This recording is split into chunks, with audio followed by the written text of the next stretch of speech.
You feel the same way though, T, about that Detroit hustle? I feel like with us, the hustle start early. Mm-hmm. You know what I'm saying? It starts super early from like walking to the store. You know what I'm saying? Like, how I'm gonna get this? Exactly. You know what I'm saying? I used to do stuff like, man, I used to have to put a whole strategy together. Yeah. I'm gonna go egg the people car down the street. Then I'm gonna walk around like I'm washing cars, make them pay me to wash their car. Or you need your grass cut, snow shovel. It just start early. I gotta get some money. Yep. You know what I'm saying? And it's crazy because Detroit, one of the only places you will see a $2,000 house, one of the windows gone, and you will see a Rolls Royce parked on the grass outside. You know what I'm saying? Detroit is like that for sure. Yeah, it's just like the hustle there is just different. Probably 7-8 months ago, we used to record ourselves. Like, though, you used to record yourself all the way up to 7-8 months ago? No cap, for real. All them CDs and all that shit y'all heard, I was recording myself. No cap. God damn. Do you record on the road? Like, you take your shit, like, if you on tour, you go in a hotel room and get busy? Hell yeah. That's how we rocking. I'd rather do that than do anything else. I ain't trying to go party. I ain't trying to go club. I'd rather record. And we'll just, we do what we do right there. You feel me? Yeah. What we in the club for? What we bring the club to you. Oh, my, man, I'm trying to tell you. For real. We still reaching higher and higher. Like, we ain't about to stop, slow down, and celebrate.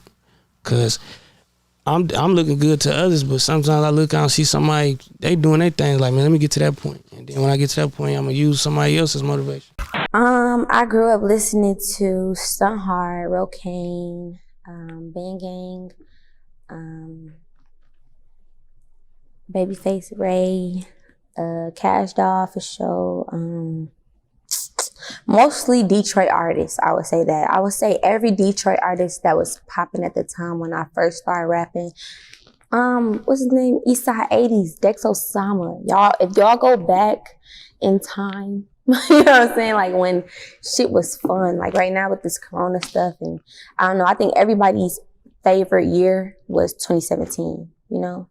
It was just a lot going on at the time, and them was my favorite artists, and it's like they really inspired me, not only to rap, but to rap the way I rap. These all niggas, you know what I'm saying? So it's like, if I'm rapping the way I am and I'm a female, people won't believe, you feel me?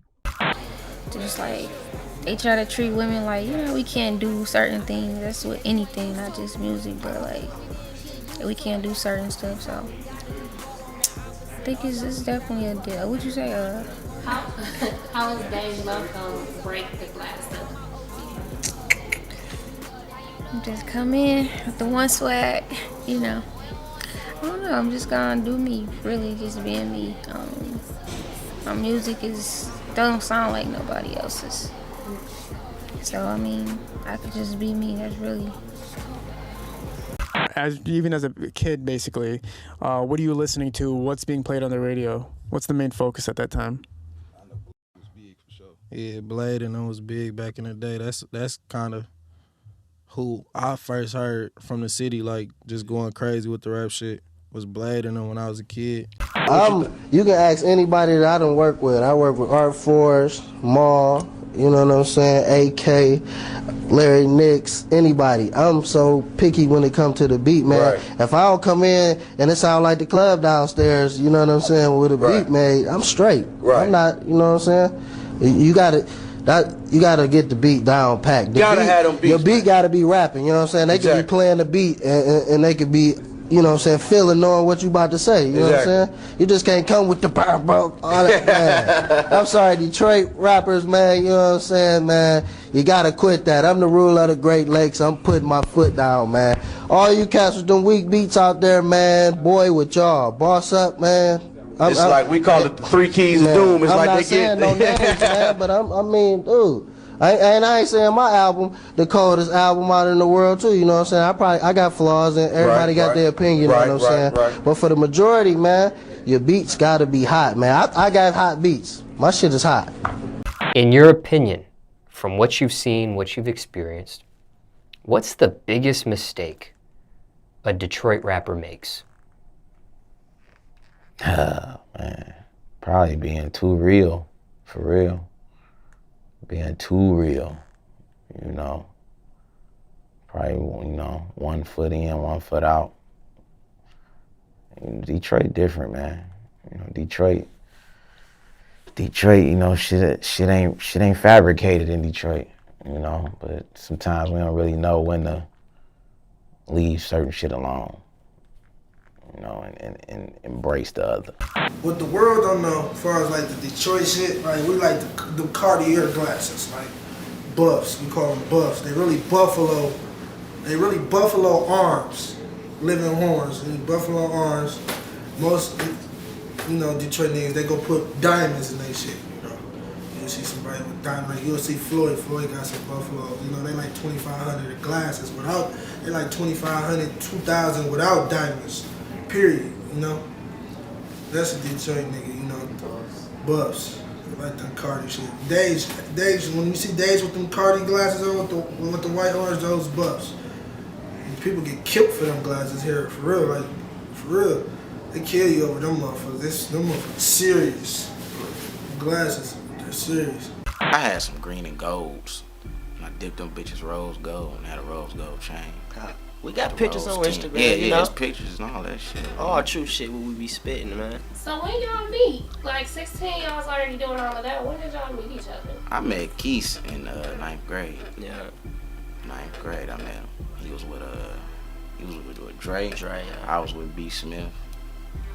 And we just linked up. Are any of y'all related? Like in the Doughboy? Besides Shaz and, you know.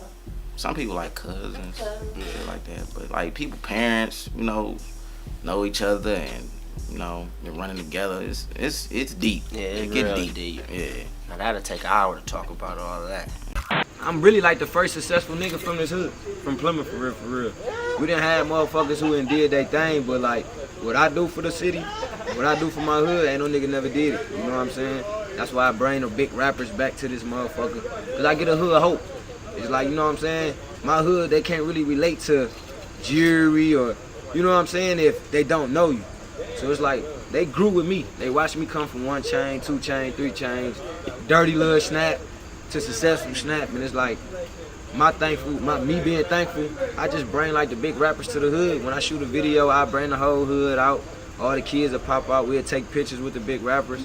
And it just be like a history moment for the hood that never been done. Because they actually seeing the people that they grew up with or they fans of, and they actually get to be around them, get to touch them, get to see them in person. So that shit like just something big for the hood, man. So that's why like I don't play about Plymouth, man. I put this motherfucker on my back. And it's like that's why I always come back to my hood. Man. But yeah though, man, this shit I wouldn't trade no other hood. Like I don't regret being raised from this hood.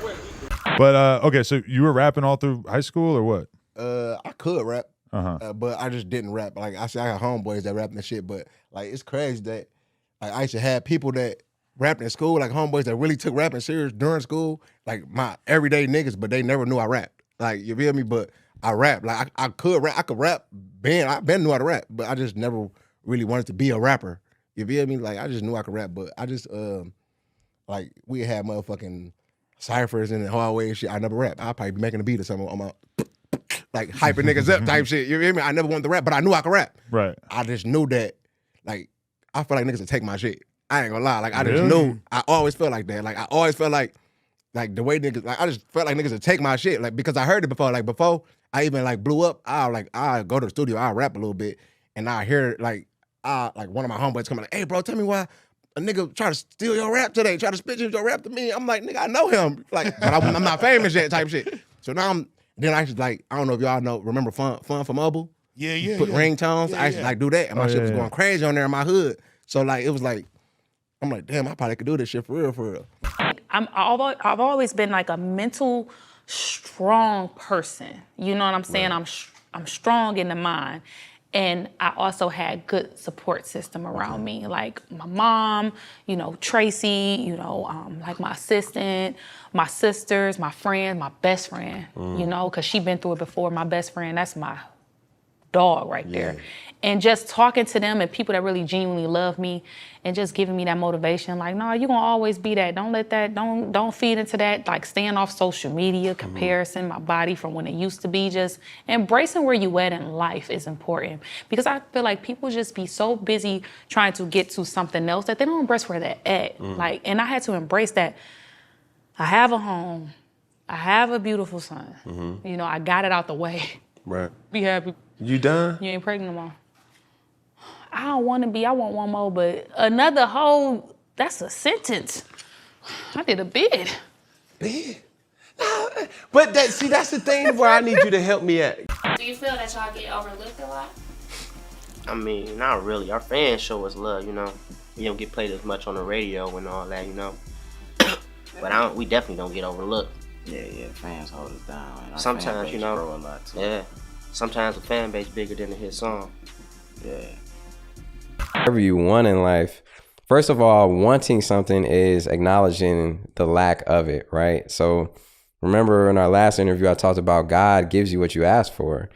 So you have to really understand that it's, you know, I kind of don't say I want anything anymore. I don't say that anymore. I say I desire or my intention. You know, I don't say I want it because I'm just acknowledging over and over that I don't have it.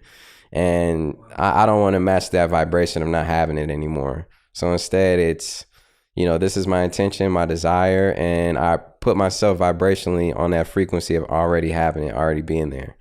And that for me works. You know, I don't know if that works for everyone else, but you know, try it. If life isn't going exactly how you want it to go, which, you know, is 99% of us in this world, try it that way. That's powerful. Words of affirmations, honey. What a time we absolutely need right now. I feel like I need something like that right now. What was the inspiration behind that? Was it just you going through like a tough time and then you kind of needed something? Obviously, like I was creating a new album, so when I heard the beat, it was just like really sultry, and I wanted to like create something else outside of. Can you hear me? I mean, okay. I wanted to create something else outside of you know, the regular heartbreak stuff. So I just wanted something uplifting and empowering. It's like women can use it for themselves. I mean, men too, but like, you know, sometimes you gotta tell someone. It's okay to tell someone how you want to be loved, and like my love language is words of affirmation. And a lot of times I feel like just people in general, like you can show love a certain way, but if you're not loving someone in their correct love language, like it doesn't come all the way through. So it was just really about telling like my lover how I would like to be loved, and you know, pretty much. I love that. Yeah. In the rap game, man, who do you look up to, man? Me? Good answer. Yeah. No, I look up to Jay-Z, you know what I'm saying? I look, you know what I'm saying? I can't say I look up to Pocket Biggie because they gone, you know what I'm saying? We don't want you looking up that high. Nah, yeah, I ain't trying to go that high just yet, you know what I'm saying? And man, just all the independent artists who grinded hard, you know what I'm saying? Like the Lil Flips and the Baby, you know what I'm saying? All the independent labels who grinded hard to get to the top, instead of people who just walk in and they just give you a gimmick and this who you are. You know what I'm saying? That's Hollywood, man. You can't go out like that, man. That's why I ain't got a deal now. I ain't going Hollywood. Keeping it man. real, huh? Keeping it straight Detroit, man. I'm talking about yourself. Oh, about me? What make me real? Yeah, like what does that stand for to you? Like loyalty, what does that mean to you? Loyalty is everything before anything. You gotta have morals as a man. So really simple shit. It don't come with no money. It don't come with nothing crazy. Just be loyal and be real. And your word is everything. So don't say shit you ain't on. And then don't be no hoe ass nigga. Just be a real motherfucker. So that's it. To me, just be yourself. Shit, just be me. I ain't no gangsta, I ain't no thug, I ain't no bitch. I'm just a cool ass nigga that like clothes, that like bitches. So just be yourself. Being yourself is real. Everybody want to be rah, ha, ha. That's like even the little ski masks. Like, shit, we some fly ass niggas, but shit, we had to miss our haircut appointment. So we ain't on this bitch like, oh, we some crazy niggas. You know how these, nah, real shit though. You know how all these niggas want to be crazy and that. So just be yourself. That's being real. So that's what I consider real, just being myself. Where are you from? Come from Tennessee. Okay, dope. And so how did you land up in Detroit? Pops got locked up. Took all the dope. Millions worth of dope. Went on 8 Mile. Got raised by motherfucking killers. You feel me? Was playing football at first. Then saw the killers. I was like, damn, I love the killers. Fuck football. They kick me out of school anyway. Fuck school. Y'all don't gotta go to school. The girls do gotta go to school, but the niggas, no. Cause takeover like Ice is trying to take over. My energy is different, bro. Like, I don't give a fuck who you is. I don't give a fuck what rapper you want to name. And this ain't no dissing no rappers, no nothing, because I'm talking about big-ass industry rappers, too. Man, ain't no fucking body fucking with my energy, bro. Nobody. Like, I don't give a fuck. I can go on a show in front of 100,000 people that don't even know me. By the time I leave off that stage, they gonna want to look me up. I think my mama dropped me on my head when I was little, bro. I ain't gonna lie, because I'm always like that. Like, I be talking to my mama, and as I'm growing up, my mama used to have to tell me, like, boy, who the fuck you yelling at? But then she got to learning, like, nigga, that's just him. Like, I'm hyperactive, you feel me? So it's like, especially like the music was just so different when I jumped into that lane, but it really come out the Red Bulls too. I don't know the drugs, but I don't do none of them. Pure energy, and you gotta be born with that shit, bro. Like, I'm the type of motherfucker, bro, I wake up and, motherfucker, you want some pancakes? Yeah! I had people like, used to ask, like, man, is he on coke? Like, what is he doing? Like, I'm like, what the fuck? Like, why I gotta be off some shit like that? But then, I ain't gonna lie, when I got to sitting back, like, looking at videos and shit, I'd be like, damn, like, if I didn't know me, I'd be like, what the fuck? Let's get into Young Peasy. Like, I know when I was doing my research, I see you dropped out of school at 11th grade. Mm-hmm. Now being who you are now, do you regret it? Like, dropping out of school in 11th grade? No, I wish I'd have dropped out sooner. Why? Oh, I ain't expect you to say that. Because I would have had more time to focus on what I really wanted to do. Okay. You know, in school, it's like somebody else is playing. They teaching you. Nobody in school can teach you how to be a millionaire because nobody that work at the school is a millionaire. You know what I'm saying? So why would I want to learn how to be a working person teaching these kids things that don't apply in life besides knowing how to count and read? The stuff we don't know about. No black history is taught in school. You know what I'm saying? Nothing of importance really besides knowing how to count and read is taught in school. So do you believe that even though a person hasn't went through these experiences, they can't teach you certain things that can get you there, at least just to get you to, like... If you Google it right now on your phone, who the top college in the world, Google what they make. Google what the graduate make at the top college in the world, and then you tell me, would you be sitting in school all your life to be making maybe $200,000 a year? I went to school. I'm not mad at you. I graduated from college. I'm just saying. I'm just saying me. You asked me about me. Yeah. The top graduate from college, from the best college in the world, Yale, Princeton, wherever it's from, they don't make more than $200,000 a year. Well, I make $50,000 a weekend. So if I would have been sitting in school doing what they wanted me to do, I'd be in debt. See, let me ask you. Your upbringing, the things you've gone through is well documented. I was thinking when you were saying, Unc, what we all go through as a community. You think you'd be the artist you are today if you didn't go through the struggle you went through? Nah, I wouldn't know how to be this artist. Yeah. You know what I'm saying? I wouldn't even know how to be this artist. I probably wouldn't even want to be this artist. Yeah. You know what I'm saying? Because it's not easy being the artist that I am. You feel me? What part is not, what's the hardest part? Or the hardest parts? The hardest parts is like, every artist want this type of commercial success, want a certain level of commercial success. Absolutely. You know what I'm saying? That's every artist's dream. But at the end of the day, you gotta just be a certain way. And I'm just not that way. No matter if I even try to dress it up, I still got this on me. You know what I'm saying?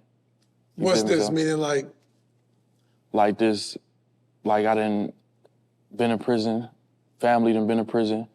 You know what I'm saying? Close family members got killed. You know what I'm saying? Some got killed while I was right there. And this is all documented.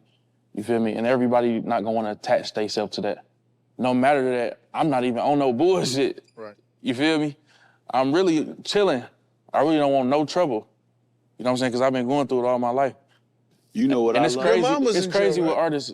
She just got out. She just got out. It's crazy with artists because it be like, damn, like niggas want to be in the streets and niggas want to glorify this shit. And I'm really from the streets, and that's the last thing I want to do. I always say that. It's like niggas be wanting to get out, and then want to go back. I'm like, nah, hell no. The goal is to get out. I'm going the other way. But sometimes we paint our pictures so well, so vivid. You know, like I'm not gonna lie. I grew up around some of my peoples that went to jail that I would fantasize about going to jail just because they painted the picture so vividly. Yeah. What's beautiful about y'all young men is that y'all painting a picture so vivid that isn't exactly that. So hopefully y'all live the life of a 40-year-old, because most of y'all ain't thinking that y'all gonna be 40.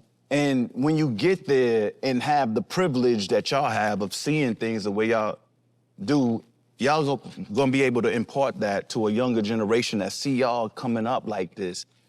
That's a privilege that I didn't necessarily have. I thought you were supposed to die young. And I know that y'all think y'all supposed to die young too, coming from where you're from. I'm 45 years old. And I'm at peace with being 45 and alive. Absolutely. To tell a story like Unc that a lot of other young men weren't able to tell. So you recorded this project while you're pregnant though, right? Yeah. Was that different? Did that change the vibes of the songs? I told you. It made me take out how I feel in the song. The song, I got a song called Sis, right? So, you know, everybody like, sis. I don't like when bitches sis me. Don't sis me. Don't call me your sis. I'm not your kin. Don't do that, okay? So, you know, I'm like, you look mad, sis. Wait, I take that back. You look bad, sis. For real. Look at your face. You got bad, sis. Tell that lady to keep the change. You got bad, sis. Too many bad. You know what I'm saying? So it's like, bitch, you want to call me a sis? Let me tell you about yourself, huh? You calling me sis like you know me. You don't know me. You feel me? Then I got, it's just, I'm telling you, Pink Molly is dead, okay? Motherfuckers gonna be riding to that bitch every day. Real shit. So y'all recently just had a son. Yeah. How does that transition into like motherhood? Like, what's something that you didn't know and something that like you found out over, you know, with this whole process? With having a baby? Yes. First off, you gotta fight for your bad it's bad. Cause baby, postpartum. You can fall into that and lose yourself. Like you can really, especially when, you know, people have babies and you and a mate not, you know, I could see how you can go deep into depression with that. I didn't want to do my nails. I didn't want to do my hair. My hair was matted. I looked like crap. I used to wear pajamas all day. I was like, whatever. It's all about my baby. But what snapped you out of it though? I just gotta be a man. Say less. I just can't not be that. Like it's something in me that I was like, okay, get out of it. You know what I'm saying? You got this beautiful son, you know, your man here, you got to get back on your grind. Is there something from because I went through it, you know. What, postpartum? No, seeing it, witnessing it. No, we ain't that. But there's times where like as a man, how can you help your partner, you know, from a woman, right? What are some things that Tracy did, or let's say your guy friends or associates, like who was it that got you back in that groove? Because that's a real thing. I seen, what was it, Keke Palmer. She had just said like the reason why you see a lot of women that's in the industry snap back, because first off, that's their job. That's a job. They're like, and then you get people that try to make you, no, enjoy pregnancies, don't try to hurry up and run. No, I have to film BMF in February. I had my son January the 6th. I have to be on camera to add 10 more pounds on you. Then I have to wait to be able to get in the gym. And you gotta wait 6 weeks to be able to get in the gym. So I basically got in the gym a week before I start filming. Oh, I gotta figure this out. You figured it out. I figured it out. But I'm a little chunky in season 2, but you know what? I just had my baby. I'm not about to let this opportunity go. Yeah. You know what I'm saying? So I got back to work, and I think that it's a mental thing, and mental health is real. You also, man, you've been doing a lot since the last time. You also have a single. I got 100K now too. Yeah, you're at 100K. 102,000 followers, blue check mark. I think last time we said on this couch, I was probably at like 40. Yeah, remember when you were like, I just want to get to 50 and I'm chilling? I just want to get to 50 and I'm chilling. Yeah. How'd you jump from 40 to 100? Bro, I just been like posting my outfits. A lot of people don't even really mess with my music. It be people that follow me just to see what I'ma wear. Like I know Kash finna have a $3,000 outfit on. You know what I'm saying? So just like the image, bro, just the outfits and staying consistent with the music. Then I was like linking up with people. I was doing songs with Baby Tron, his posts, and you know all the other people I'm working with, they posts, and then skits with like Jack Funny, promotion from Say Cheese, promotion from Detroit Rap News, promotion from Kid L. All that shit just came together, bro. Yeah, man. You have a song with Baby Tron out right now, man. 200,000 views in 3 months. Legendary. Talk about the beginning of Band Gang. How did it originate? I mean, shit, we really all grew up together, you feel me? Like, this my cousin, you feel me? Like, niggas don't know, we family for real. Like, Lonnie my cousin, like, we family for real. So we all used to be together on the block, and then, you feel me, we got niggas that wasn't blood family that became family, because we all grew up in this shit together, you feel me? Niggas done got money together, you feel me? Went through shit together. We lived this shit, and you feel me? That's how it all came together. One day niggas just decided to rap, you feel me? I went over his house, we used to stay at that bitch. We got to rapping in that bitch, and you feel me? Never look back. Publicly speaking, we gonna go back to when I dropped my first video. So between then and now, it's like, when I first even entered publicly with this shit, I was young, you feel me? Like, and it's like, I'm really from Detroit. This not a front, this not an act. Like, yeah, like this, it's different, you know, like, I say ways of living in Detroit. Yeah. You feel me? Absolutely. Like, it depends on your structure and your household and what go on over there, but it's like, you're not the only one. Like, it's a group of y'all. And then it's a group of the way they are raised and where they come from. You feel me? Because, again, a lot of this shit fall into your environment. You feel me? So, like, if you are able to have a childhood in the burbs, duh. Yeah. You know what I'm saying? Yeah. But it's like, but if you in the hood, duh. You feel me? So I feel like by me coming out at that age and where I was real life from and what I know and what I only had seen at that time, of course I was a certain kind of way. You feel me? But my heart was always pure. You feel me? It's just the music that was getting put out at that time. It's like, you damn near, your judgment kind of get clouded. Or clouded. Yeah, because I just feel like that came out so wrong. But it's like, I feel like the greatest teacher for real is wisdom and experience at this point. Like, music, we fuck with Meek heavy here for sure. A lot of Detroit, you know, we fuck with Meek, Jeezy, love Jeezy, Gucci. Who else we fuck with? Everybody, for real. We don't really discriminate on the music type shit, you know. Whatever, if your shit sweet, we fuck with it, you know. Does Detroit radio support local artists? Yeah, for sure. When they see you putting in that work and you got that hot sun, you going on that radio. You getting played in that strip club, you know? You mentioned a pistol, so I want to ask you this. What are your thoughts on gun violence these days, 2016? I mean, that shit ain't nothing new. Like, where I'm from, that shit ain't nothing new. Like, it be some senseless shit, but that's just be the way it is. You know, people there, without thinking, you know, do something, fuck their whole life up. You know what I'm saying? You gotta sit down and think sometimes before you do something. You know, is it really worth it? People don't stop and do that, and that shit'll cost you your life. Like, I done literally seen that shit happen where one little move cost you your whole life. You know what I'm saying? In prison, dead. I done seen that shit. Is this the worst you've seen it as far as violence, 2016, or has there been worse times? In your opinion? In my opinion? Man, yeah, it'd have been worse. like where I'm from. Yeah.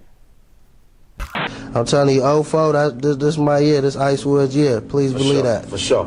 Yeah. Well, what's the single you pushing right now, man? I'm pushing Boy With You, you know what I'm saying, the shakedown. You know what I'm saying? If you see somebody doing this to you, man, that mean Boy With You, boss up and get yourself together, man. For You sure. ain't gotta say no more. Just, man, you know what I'm saying? You see in the video, man. You know what I'm saying? And in the streets.